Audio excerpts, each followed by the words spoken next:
Je suis un homme de 73 ans, et avant de vous dire ce pourquoi je suis venu, permettez-moi d'être franc avec vous dès le début. Ce que vous allez entendre pourrait vous déranger, voire ébranler certaines de vos convictions, celles avec lesquelles vous avez vécu pendant des années. Tout ce qu'on vous a dit sur l'avancement en âge, sur le bon moment pour agir, sur la vie qui commence plus tard. Rien de tout cela n'est aussi exact que vous le pensez. En réalité, c'est souvent une illusion transmise de génération en génération. Ce qui est le plus douloureux, c'est que ceux qui auraient dû nous dire la vérité, nos parents, nos enseignants, la société tout entière, ne la connaissaient pas eux-mêmes. Ou alors, ils répétaient simplement ce qu'on leur avait dit, sans jamais s'arrêter pour se demander « Est-ce vraiment vrai ?» J'ai passé les 50 premières années de ma vie à croire fermement en ces mêmes idées que vous pourriez peut-être encore croire aujourd'hui. Je pensais comprendre les règles du jeu, marcher sur le bon chemin. J'ai bâti ma carrière pas à pas. J'ai acquis une belle maison. J'ai obtenu le respect de mon entourage. Extérieurement du moins, j'étais un modèle de réussite. Je ne doutais de rien. Je pensais que la vie suivait son cours, que chaque chose avait son moment, et que le plaisir, le repos et le vrai sens de la vie viendraient plus tard, quand j'aurais fini, quand je me serais installé, quand j'aurais réussi. Mais un jour, quelque chose d'inattendu s'est produit. Quelque chose qui a brisé toutes mes certitudes d'un seul coup. Depuis ce moment-là, et pendant les 21 années qui ont suivi, ma vision de la vie, de la mort et de la vraie valeur de ce que nous faisons de nos jours a radicalement changé.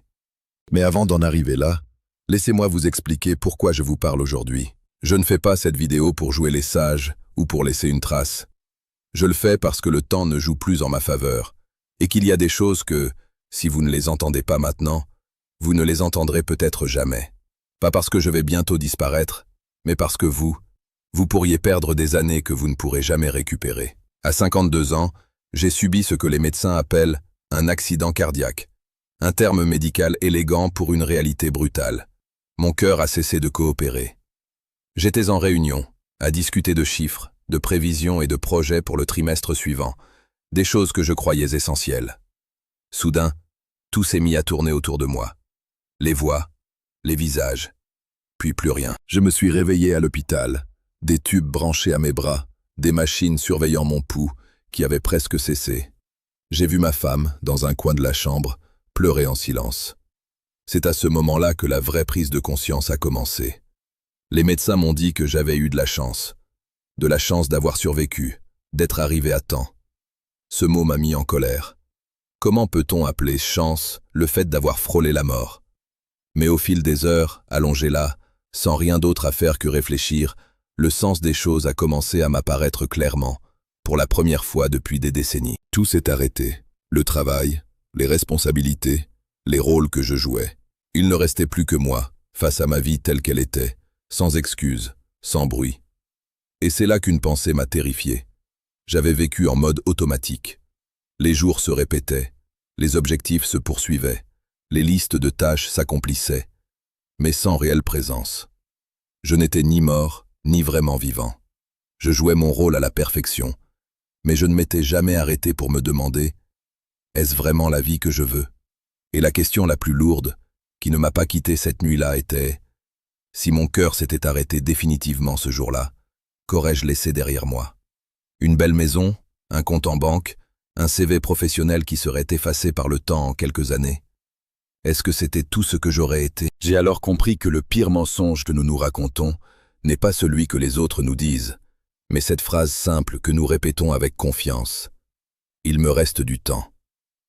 Le mensonge n'est pas seulement de croire que le temps est là, mais de reporter toute notre vie à un moment indéfini, un moment que nous pensons venir de lui-même, sans réaliser qu'il s'éloigne à mesure que nous nous en approchons. Je vois cette illusion se répéter à chaque génération. Les jeunes de 20 ans disent « Quand je commencerai ma carrière, je vivrai. » À 30 ans, quand je serai installé, je me reposerai. À 40 ans, quand les enfants seront grands, je m'occuperai de moi. À 50 ans, quand je prendrai ma retraite, je ferai ce que j'aime. Mais j'ai vu la fin, et je vous le dis avec certitude. Ce moment ne vient jamais. Non pas parce que les circonstances sont difficiles, mais parce que les objectifs bougent sans cesse. Chaque fois que vous en atteignez un autre, plus lointain, apparaît. Chaque réalisation devient rapidement une norme qui exige une autre réalisation pour vous satisfaire. Nous ne parvenons jamais vraiment à destination, nous courons sans cesse. J'ai passé 30 ans à gravir les échelons, un à un, avec détermination et effort, jusqu'à atteindre le sommet que je rêvais d'atteindre. Et quand j'ai regardé vers le bas, j'ai découvert une vérité cruelle. L'échelle n'était pas placée au bon endroit. Elle était adossée au mauvais mur. Et le pire, c'est que quand vous réalisez cela, vous ne pouvez pas simplement redescendre et recommencer. Le temps ne fonctionne pas comme ça. La vie ne vous donne pas un nombre illimité de chances pour vous corriger. Il y a une vérité qu'on ne vous dit pas quand vous êtes jeune. Le succès, tel que nous le connaissons, n'est pas un noble objectif. Je ne dis pas cela depuis un échec, mais depuis la position de quelqu'un qui a réalisé tout ce qu'il a recherché. Je suis devenu associé dans mon entreprise. J'ai possédé la maison que je voulais. J'ai obtenu le respect de mes collègues. J'ai atteint le statut que je pensais être l'aboutissement. Mais qu'est-il arrivé ensuite? Un bref sentiment de satisfaction, quelques heures, quelques jours peut-être, puis tout est revenu à la normale. Vous vous retrouvez à nouveau vide, à la recherche d'un nouvel objectif, d'une nouvelle réalisation, de plus d'applaudissements, comme si vous couriez dans une roue qui ne s'arrête jamais. Vous dépensez un effort énorme, mais vous restez au même endroit. J'avais un ami qui est décédé il y a 3 ans, à 68 ans. Il a travaillé toute sa vie, plus de 70 heures par semaine, a bâti une entreprise prospère, a accumulé une grande fortune, mais ne s'est jamais accordé une seule journée pour vivre. Il disait toujours « L'année prochaine, je ralentirai. L'année prochaine, je voyagerai. L'année prochaine, je me reposerai. » Mais l'année suivante est arrivée, et il n'était plus là. Une crise cardiaque soudaine, et tout s'est terminé. À ses funérailles, son fils a prononcé une phrase qui ne m'a plus quitté. Mon père était un homme à succès, mais je ne l'ai presque pas connu. En entendant cela, j'ai compris que la vraie question n'est pas « combien as-tu accompli ?», mais « qu'as-tu laissé dans le cœur de ceux que tu aimes ?» Croyez-moi, quand la fin de la vie approche, vous ne regretterez pas un contrat raté ou un projet qui n'a pas abouti. Le vrai regret sera pour les choses que vous n'avez jamais faites. Je ne me réveille pas la nuit en pensant à mes erreurs professionnelles. Ce qui me réveille, c'est autre chose. Un voyage dans un pays lointain que j'ai toujours reporté sous prétexte d'être occupé. Une relation familiale que j'ai laissée s'affaiblir parce que je n'ai jamais trouvé le bon moment. Un livre que j'avais en tête depuis des années sans jamais en écrire une seule page. Des journées entières que je n'ai pas passées avec mes enfants parce que le travail semblait plus urgent. Ces choses ne disparaissent pas. Elles restent avec vous, grandissent avec le temps et deviennent un poids silencieux en vous. Nous regrettons les opportunités perdues, les chemins que nous n'avons pas pris, les mots que nous n'avons pas dits, et l'amour que nous n'avons pas montré, par peur, par occupation ou par hésitation. Nous agissons comme si ceux que nous aimons seraient toujours là, comme si le temps était une ressource inépuisable. Mais la réalité est tout autre. Vos parents, s'ils sont encore en vie, vieillissent chaque jour. Vos amis changent. Les relations se fanent si vous ne les entretenez pas. Et les petits moments que vous considérez comme ordinaires sont en réalité tout ce que vous possédez. J'ai compris cela tard, mais pas trop tard pour changer ce qu'il me restait. Ce que la dureté du temps m'a le plus appris, ce n'est pas mon travail, ni mon succès, ni même ma crise cardiaque. C'est la mort de mon père quand j'avais 5 ans.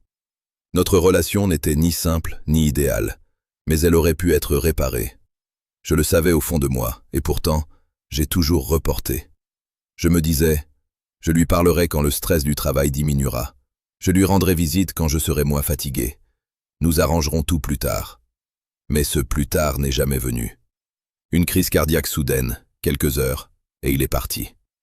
Mon plus grand regret n'est ni une dispute ni une parole dure, mais tous ces jours ordinaires où j'aurais pu l'appeler et ne l'ai pas fait. Toutes ces soirées où j'étais trop fatigué pour aller dîner avec lui. Ce sont les petites choses qui vous hantent à la fin. Après ma crise cardiaque, je n'ai plus pu vivre de la même manière. Quelque chose s'est brisé, et quelque chose de nouveau a commencé à se construire. J'ai pris des décisions que je n'aurais jamais osé prendre auparavant. J'ai fait un pas en arrière dans ma carrière. J'ai appris à dire non à des choses que je croyais essentielles, et j'ai découvert qu'elles ne faisaient que me consumer. En revanche, j'ai commencé à dire oui à des choses que je reportais depuis des décennies. Au cours des 21 dernières années, j'ai appris davantage sur la vie que pendant les 52 premières. J'ai découvert que ce qui compte vraiment est simple, presque ridicule parfois. Le temps passé avec ceux qu'on aime, un travail qui a du sens pour vous et non pour l'image que les autres ont de vous, des expériences vécues et non de possessions accumulées, des souvenirs créés et une présence réelle dans l'instant. Je sais que ces mots peuvent sembler faciles et que vous pensez peut-être « c'est beau, mais j'ai des responsabilités ».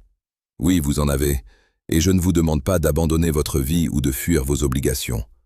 Ce que je dis est à la fois simple et difficile. Ne sacrifiez pas l'essentiel pour l'accessoire. Permettez-moi de vous poser une seule question, et répondez-y avec une totale honnêteté. Si votre vie s'arrêtait demain, seriez-vous satisfait de la manière dont vous l'avez vécue? Pas « est-ce que les gens m'admireront » ou « est-ce que mon CV sera impressionnant ?» mais une seule question. Suis-je satisfait?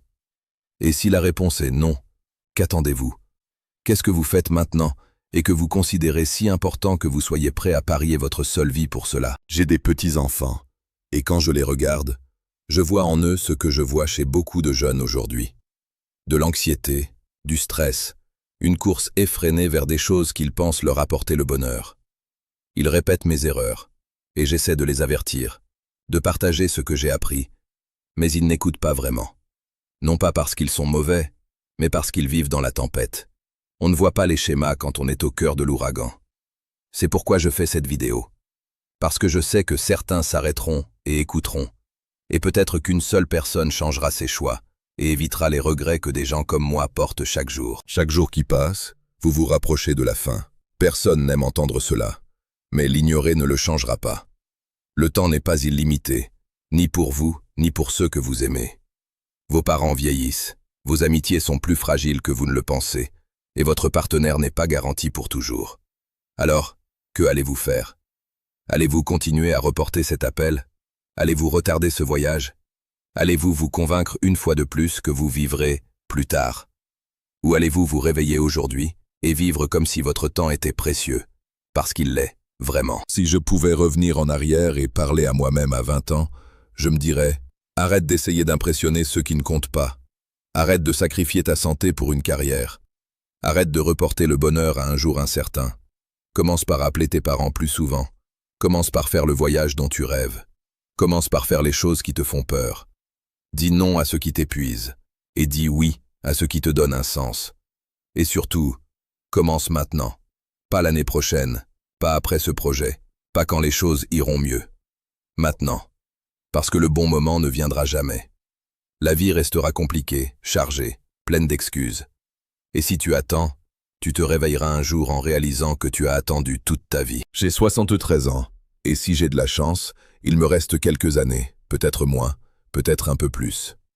Et je suis en paix avec cela, car ces dernières années ont été les plus riches de ma vie. Non pas parce que j'ai gagné plus, mais parce que j'ai commencé à vivre en pleine conscience. J'ai voyagé, réparé des relations, rapproché les distances avec mes enfants et petits-enfants, pardonné, dit « je t'aime » sans compter, et vécu le moment présent. Le paradoxe, c'est que, avec moins de temps devant moi, je suis plus heureux que quand je croyais avoir tout le temps du monde. Quand vous comprenez que le temps est limité, la vraie vie commence. Maintenant, vous avez un choix. Soit vous continuez à courir et à reporter la vie, en vous convainquant que l'opportunité viendra plus tard, soit vous vous réveillez et réalisez que la vie que vous attendez doit commencer maintenant. Je ne peux pas prendre la décision à votre place, mais je peux vous dire une chose avec certitude. Vous ne voulez pas atteindre 73 ans et regarder en arrière en souhaitant avoir fait des choix différents. Ne passez pas 52 ans à comprendre ce que vous auriez pu comprendre en un jour. Vivez en pleine conscience, appréciez votre temps, et n'attendez pas un jour qui ne viendra jamais, car aujourd'hui est tout ce que vous avez, toujours.